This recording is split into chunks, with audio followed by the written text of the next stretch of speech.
头所等的台湾，要来讲咱华视身为公共集团的一份子，最近规划真侪优质新闻的内容，包括打击假消息等等，来提升新闻的质量。今仔日伫立法院教育甲文化委员会，立委蔡培慧就大力赞赏华视。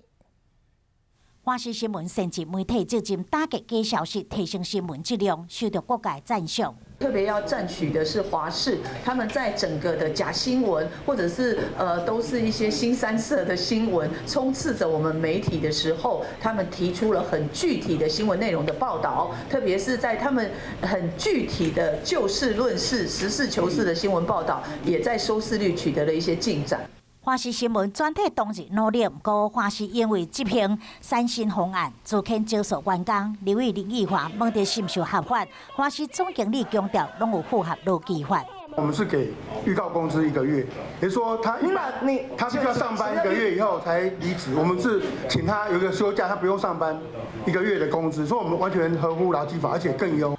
华视嘛强调会努力达到保障员工以及工作精神作为双赢的局面，嘛期待会当制播更较优质的新闻，媒体自律，华视带头做起。